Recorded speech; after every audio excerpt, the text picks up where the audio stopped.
Frères et sœurs, le monde vacille.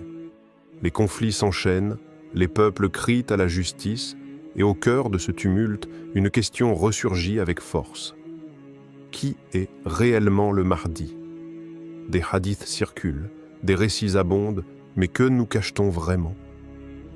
Et si certaines vérités étaient volontairement dissimulées depuis des siècles? Aujourd'hui, nous vous révélons ce que peu osent dire, ce que certains savants taisent, ce que les hadiths laissent entendre, sans jamais le dire clairement. L'identité du Mahdi, comme vous ne l'avez jamais entendu. Avant de commencer cette exploration spirituelle inédite, abonnez-vous à La Foi islamique. Ici, chaque vidéo éclaire un pan de notre foi, avec sincérité, profondeur et passion. Bismillah ar-Rahman ar-Rahim. Ô Allah, maître des cieux et de la terre, toi qui fais descendre la vérité comme la pluie tombe sur les cœurs assoiffés, éclaire nos âmes de ta lumière. Fais de nous des témoins sincères de la vérité, et guide-nous vers ce qui te plaît. Amin. Partie 1. Le voile du silence. Pourquoi les hadiths sont si discrets? Imagine un prophète qui, sur tant de sujets, nous a donné des détails d'une précision bouleversante. Sur la prière, le jeûne, le commerce, la purification, chaque geste, chaque mot, codifié, transmis, expliqué. Et pourtant, quand on aborde la figure du Mahdi, tout devient flou. Des contours, des allusions, des traits laissés à demi devinés. Pourquoi ce silence? Pourquoi cette discrétion presque suspecte?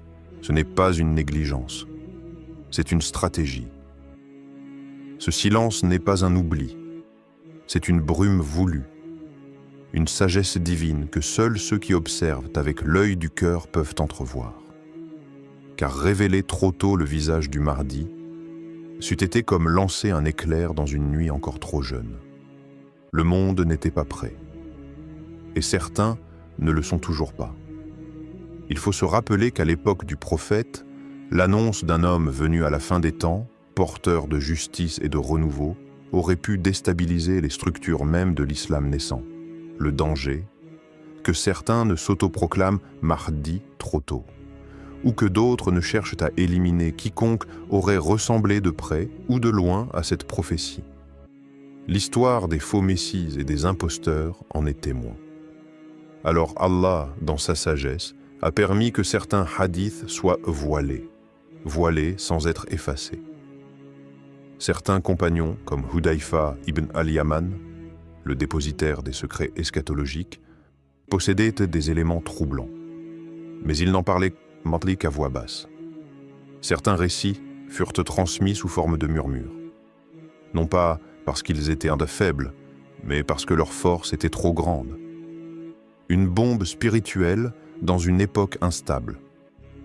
Le savant Ibn Khaldoun, lui-même, dans ses Muqaddimah, avoue que beaucoup de hadiths sur le Mahdi furent critiqués, contestés ou considérés comme douteux.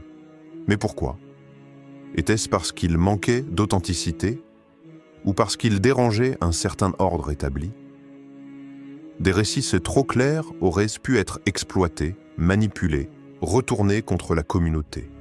Il existe un hadith rapporté par Abu Saïd al-Khudri, dans lequel le prophète dit « Le Mahdi est de moi, il aura un front large et un nez aquilin. » Et pourtant, même ce hadith, aussi limpide soit-il, est rarement commenté en profondeur. Pourquoi cette retenue? Parce que le Mahdi ne doit pas être reconnu avec les yeux, mais avec le cœur. Sa venue n'est pas un spectacle, c'est une épreuve. Certains savants ont parlé d'un secret eschatologique, une vérité préservée par les pieux comme un feu sacré, transmise seulement à ceux jugés dignes. Car chaque communauté est éprouvée par son propre espoir. Les Juifs par le Messie, les chrétiens par le retour du Christ. Et les musulmans, eux, par l'attente du Mahdi, une attente qui peut devenir une prison ou une libération. Ce qui est fascinant, c'est que certains hadiths jugés faibles contiennent parfois des détails si précis qu'on se demande si leur rejet n'est pas dû à leur contenu et non à leur chaîne. Il y a des récits sur l'apparition du Mahdi à un moment où le monde croule sous l'oppression, où les dirigeants sont corrompus, où le peuple crie à l'aide. Cela ne ressemble-t-il pas à notre époque? Peut-être que ce silence apparent était en réalité une protection du secret, pour qu'il n'émerge que lorsque les cœurs seraient assez brisés pour accepter la vérité. Certains compagnons, selon des récits rapportés dans des ouvrages soufis, auraient vu des visions du Mahdi, l'auraient décrit en termes symboliques ou auraient reçu des confidences du prophète, mais sans jamais les révéler entièrement, par respect, par peur ou par obéissance. Le silence autour du Mahdi est donc peut-être la plus grande des révélations, car ce que le prophète ne dit pas résonne parfois plus fort que ce qu'il affirme. Partie 2. Les indices codés, quand les hadiths parlent sans parler. Il existe des paroles prophétiques qui à première vue paraissent banales, mais dès qu'on gratte la surface, elles révèlent un message caché. Une forme de langage codé, destiné non pas à ceux qui lisent rapidement, mais à ceux qui méditent profondément. Concernant le Mahdi, c'est précisément ce voile subtil que les hadiths utilisent. Ils parlent, mais sans parler clairement. Prenons un exemple. Le prophète dit dans un hadith rapporté par Abu Daoud, « Si vous ne deviez vivre qu'un jour, Allah prolongerait ce jour jusqu'à ce qu'il envoie un homme de ma famille dont le nom est le même que le mien. » À première lecture, cela semble évident. Pourtant, pourquoi cette précision extrême sur le nom, sans rien dire sur le lieu, l'époque exacte, ni les signes physiques complets? Parce que ce hadith est une clé, pas une porte.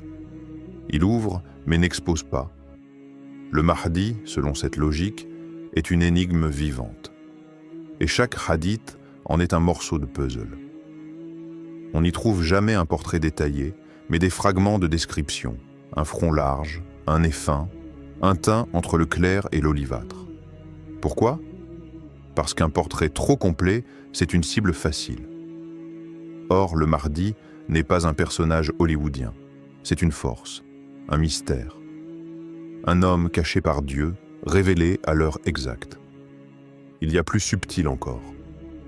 Dans plusieurs hadiths, le prophète évoque la fin des temps en disant « Une grande division apparaîtra dans la communauté. Et c'est alors qu'un homme viendra, guidé par Dieu, pour rétablir la justice. » Le mot utilisé est « rajul », un homme. Pas le Mahdi, pas l'imam, pas même un calife. Comme si le prophète voulait que cette figure reste floue, humaine, accessible, mais insaisissable. D'autres récits parlent d'un soulèvement venant de l'Est ou de drapeaux noirs convergeant vers un homme à qui l'on prêtera allégeance malgré lui entre la pierre noire et la station d'Ibrahim à la Mecque. Mais jamais un seul nom, un seul visage. C'est comme si Allah avait disséminé les indices dans le sable du temps. Et seuls ceux qui scrutent patiemment peuvent les relier. Même les opposants du Mahdi sont codés. Dajjal est décrit en détail, borgne, menteur, faiseur de miracles illusoires. Mais sur le Mahdi, presque rien de direct. C'est une inversion divine. Car Dajjal séduit par la clarté apparente, tandis que le Mahdi attire par la profondeur cachée. Une épreuve de discernement, pas seulement de connaissance. Certains érudits ont remarqué que dans les chaînes de transmission, les hadiths du Mahdi comportent souvent des narrateurs peu connus, mais curieusement pieux, comme si le message ne devait circuler qu'à travers des cœurs éprouvés. Le Mahdi n'est pas une simple information à collecter, c'est une vérité à mériter. Il est aussi fascinant de constater que certains savants ont perçu ces hadiths comme des messages en miroir. Ce qu'ils disent sur le Mahdi, c'est parfois plus une description de ce qu'il fera ressentir aux croyants que de ce qu'il sera physiquement. Il unira, il purifiera, il rassemblera. Ce sont des verbes, pas des traits. C'est une vibration, pas une image. Et si, finalement, le vrai langage des hadiths à propos du Mahdi n'était pas destiné à l'intellect, mais à l'intuition? une voix douce dans le cœur de ceux qui cherchent sincèrement la vérité. Une série d'empreintes dans le désert, visibles uniquement à la lumière du tawakkul, la confiance absolue en Dieu.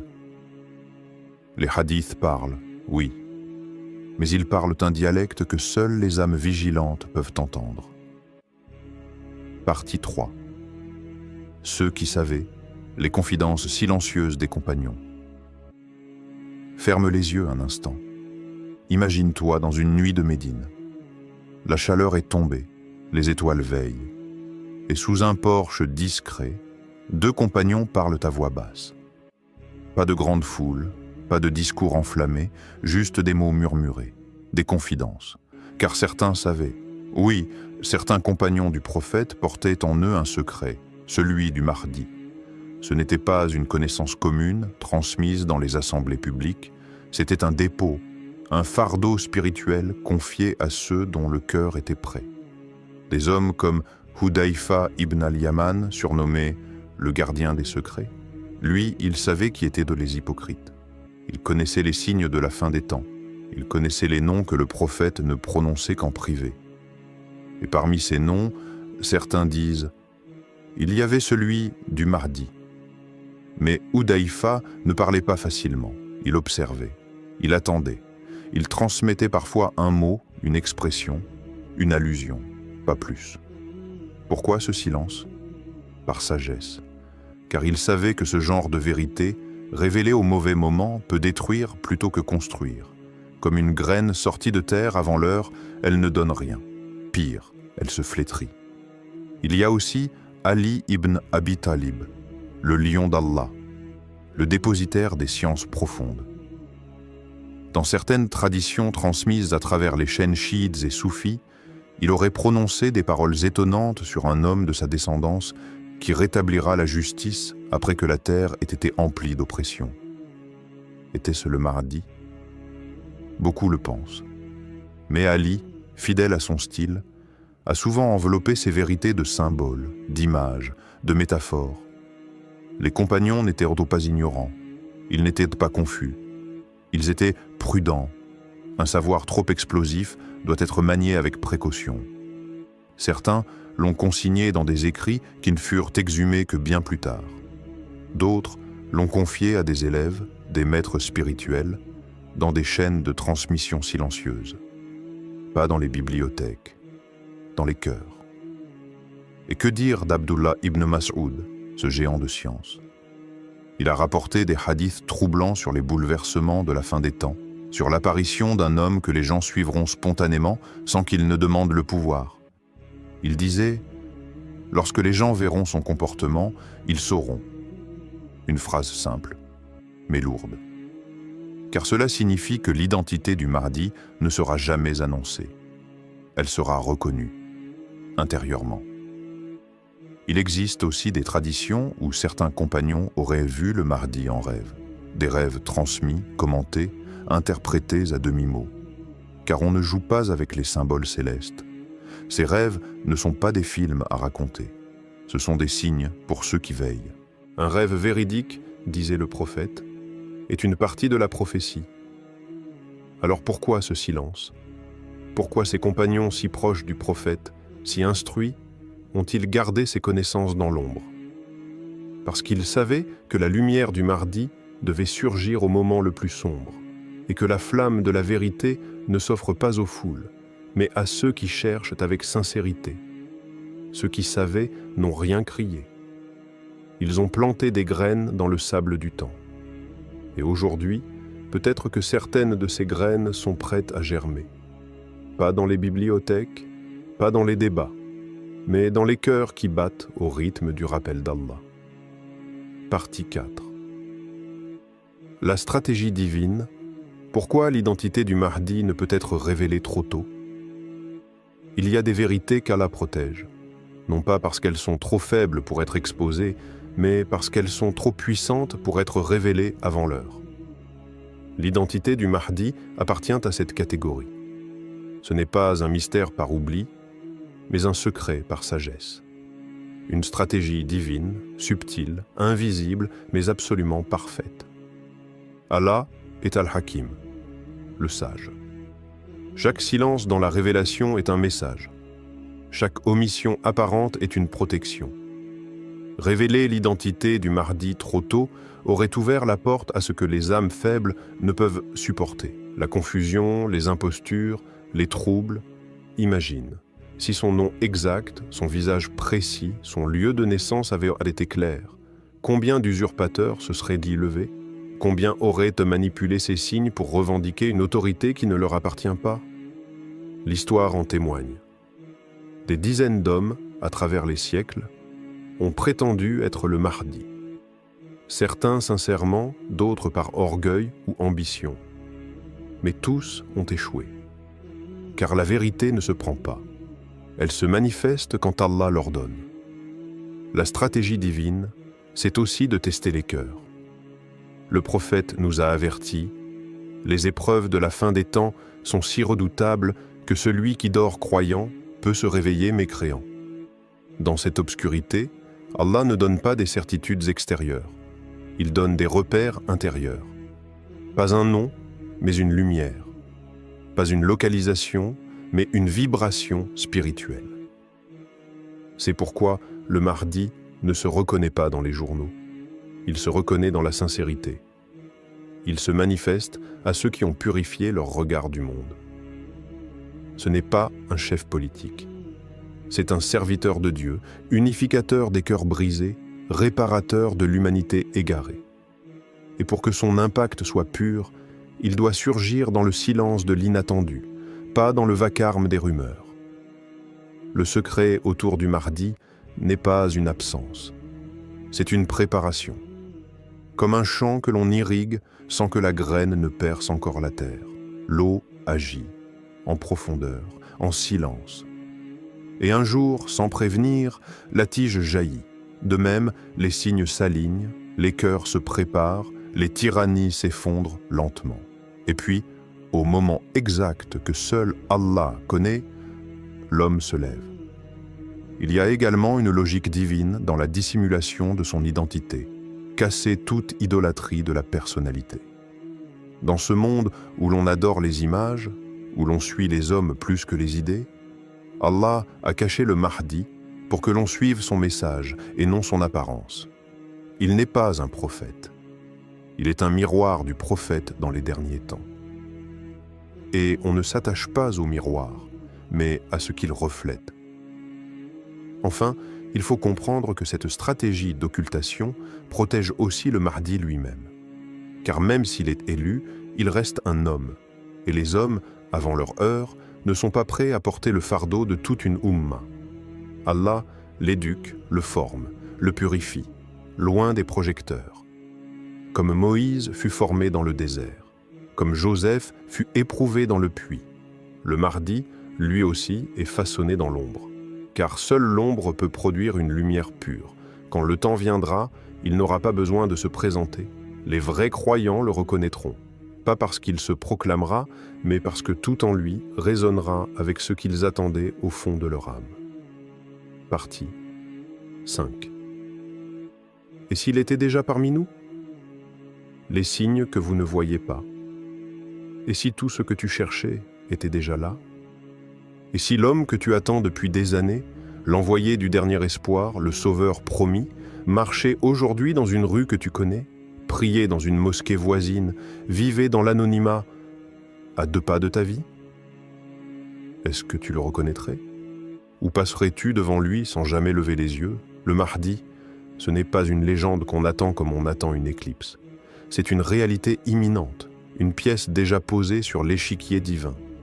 Peut-être même que son réveil a commencé.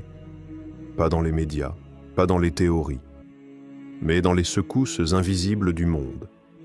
Les guerres, les injustices, les clivages sociaux, les effondrements moraux, tout crie.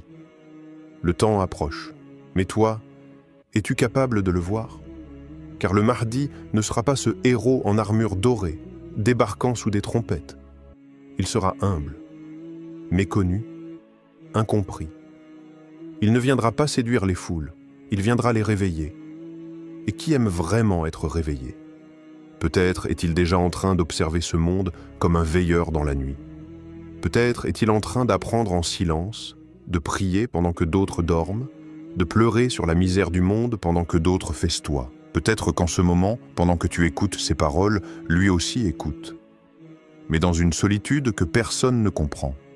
Rappelle-toi, les grands hommes d'Allah ont toujours été rejetés avant d'être suivis. Noé fut traité de fou, Abraham d'idolâtre, Moïse de sorcier, Jésus de rebelle. Le prophète Muhammad, lui aussi, fut chassé par les siens. Alors pourquoi crois-tu que le Mahdi sera immédiatement accepté? Il sera combattu, méprisé, déformé, et peut-être même rejeté par ceux qui crient le plus fort qu'ils l'attendent. Et si aujourd'hui, au lieu de chercher son nom, tu cherchais son empreinte? Car il y a des signes, non pas sur lui, mais autour de toi. Le chaos grandissant, l'oppression banalisée, l'éveil des cœurs sincères, l'appel mondial à une justice qu'aucun système ne peut donner. C'est dans cet écho que le Mahdi se lève. Pas pour créer un empire, mais pour rétablir la balance. Et regarde bien, des hommes changent, des jeunes se réveillent, des anciens pleurent dans leurs prières, des voix s'élèvent pour dire la vérité, même si elle dérange. Ce ne sont pas des coïncidences, ce sont des préparations.